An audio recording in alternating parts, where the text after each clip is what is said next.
Olá, queridos! Tudo bem, meus irmãos, minhas irmãs? A paz do Senhor. Quem vos fala é o pastor Rodrigo Veterano. Hoje quero fazer uma breve reflexão extraída do meu livro, Identificando o Bezerro de Ouro nos Altares Evangélicos. Nesta temática, vamos estar falando sobre culto à personalidade. No livro do Êxodo, capítulo 32, versículo 1, está escrito: Faz-nos deuses que vão adiante de nós, porque quanto a este Moisés, o homem que nos tirou da terra do Egito, não sabemos o que lhe sucedeu. Observe, meus amados e queridos irmãos e irmãs, que o bezerro de ouro tinha a intenção de ser simbólico, mas quando fomos examinando o texto, fomos observar que não foi isto que aconteceu. Aos poucos, foi se tornando pura idolatria. A princípio, o seu propósito era ser um tipo substituto para Moisés, uma forma de comunicação com Deus, mas se tornou um objeto de adoração.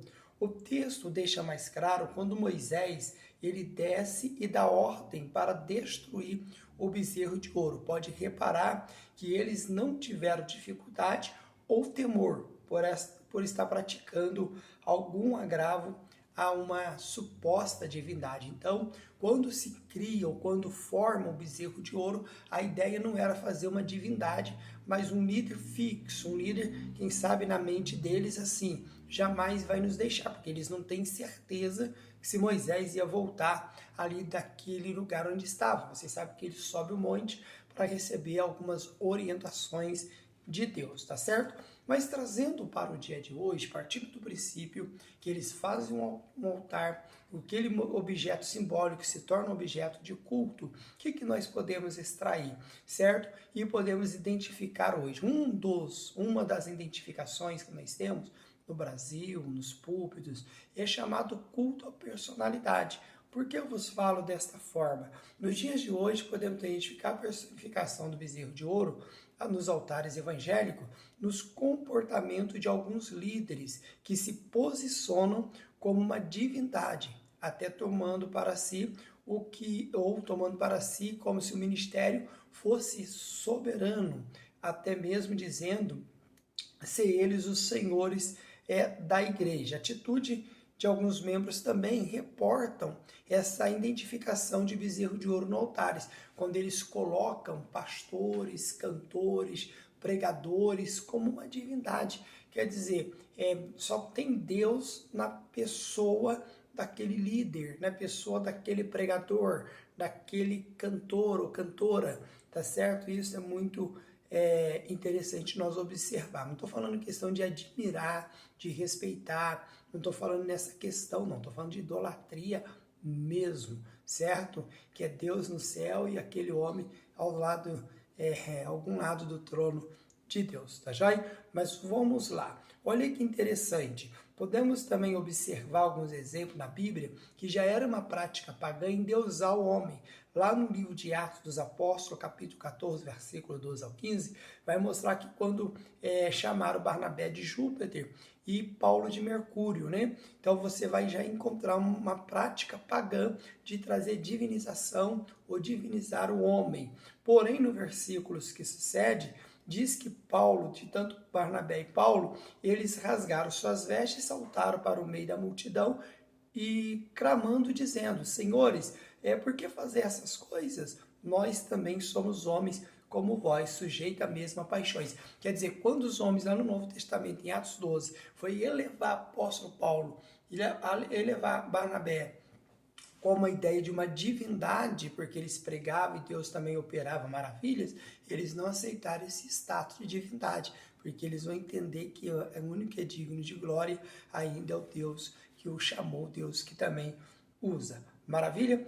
Quando os apóstolos perceberam essas causas, eles então tomaram uma atitude, na esperança de que impedir novas investidas, apesar dos apóstolos terem afirmado positivamente que não eram divinos, não obstante os esforços de Paulo para direcionar a mente do povo ao verdadeiro Deus. Quer dizer, Paulo e Barnabé não se centralizam na mensagem, mas tentam guiar o povo não para si, mas para Deus. Esse é o verdadeiro líder. Ele não direciona o povo para si, mas ele dá a direção para Deus. Eu vou falar numa outra oportunidade sobre princípios de autoridade, tá joia?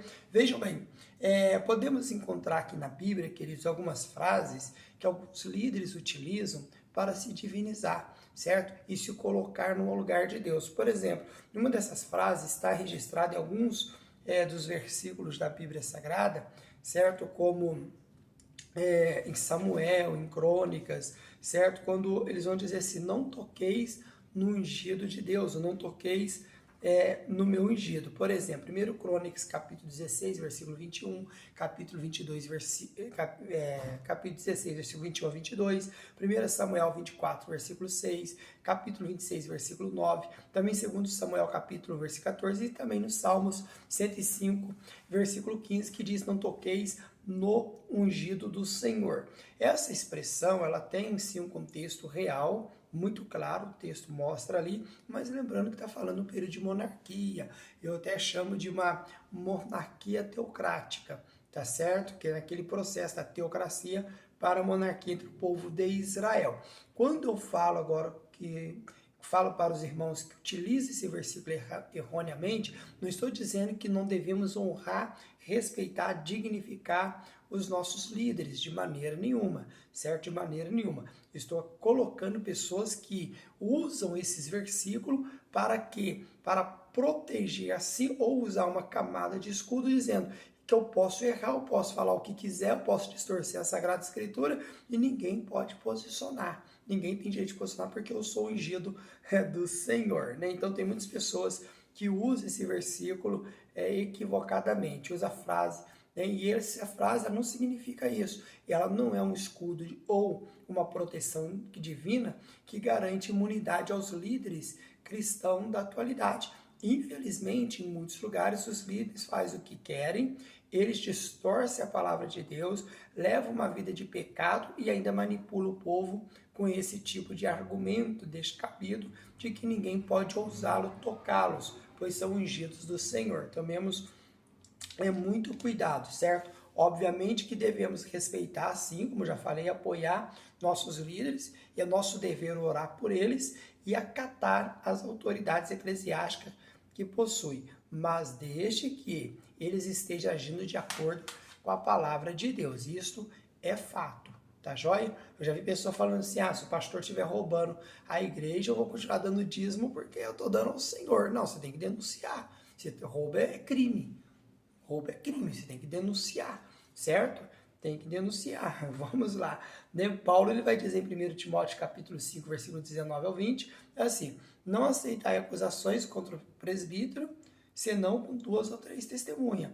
Aos que pecarem, repreenda-os na presença de todos, para que também os outros tenham temor. Quando as pessoas usam texto bíblico e se coloca como um bezerro de ouro no altar, eles acham que são intocáveis, que a igreja não pode repreender o líder. A igreja tem que ter sabedoria, lógico, para repreender. Eu já vi pessoas dizendo assim, eu posso profetizar repreendendo o pastor no púlpito? Cara, pensa assim, o marido ou a esposa corrige o filho, o marido ou a esposa tira a autoridade um do outro diante do filho.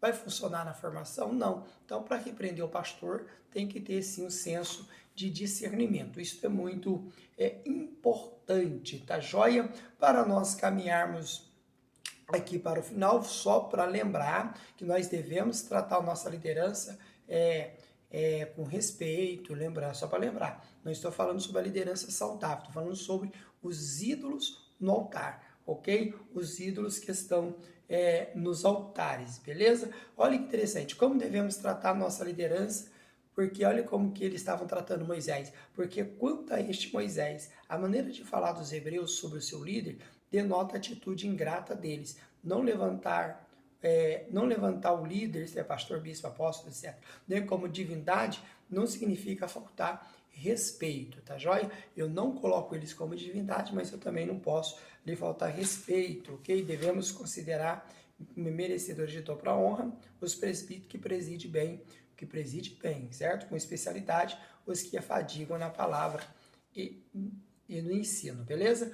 Também nós temos aqui outras referências que nós devemos imitar a sua fé e a sua doutrina, e aqui eu entro na autoridade, né? O maior vestígio de autoridade de um líder não é aquilo apenas que ele fala, mas sim o que ele ensina, está respaldado na Bíblia e no que ele vive, tá joia? Para encerrar, querido, quando eu faço de um líder, um cantor, uma cantora, um personagem humano como divindade, pode ver que a direção do culto é mudado, não é para Deus. Aí eu começo a fazer o show, né? E tem que lembrar que show, certo? Que show não é culto, ok? O culto não é show.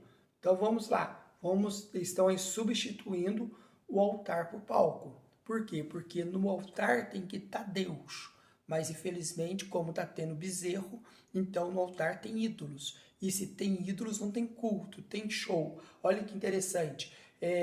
Não sejais idólatras como foram alguns deles. 1 Coríntios 10, 7. Conforme está escrito, o povo assentava-se para comer e beber e levantaram-se para divertir. Tá joia? Tomemos cuidado com os cultos show.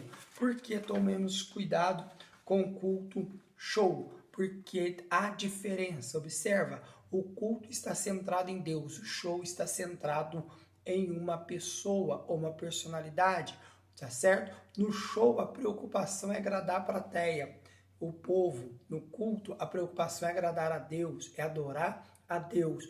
O culto a Deus incentiva, provoca glorificação a Deus, o quebrantamento e o arrependimento nas pessoas, o júbilo, a alegria espiritual em Deus. O show incentiva, despertar e provoca aplausos ao cantor e ao pregador e ao animador. O culto é vertical, olha sempre para o alto, mesmo quando apregou a unidade, vida e aproximação do homem com Deus. O show é totalmente horizontal e artístico. O cantor é o animador da plateia. Então tomemos cuidado, tá certo? Então tiremos esses bezerros, quebremos esse bezerro e levantemos, ou vamos levantar um altar ao Senhor. Você pode fazer o pedido no livro, identificando o bezerro de ouro nos altares evangélicos. Que Deus abençoe.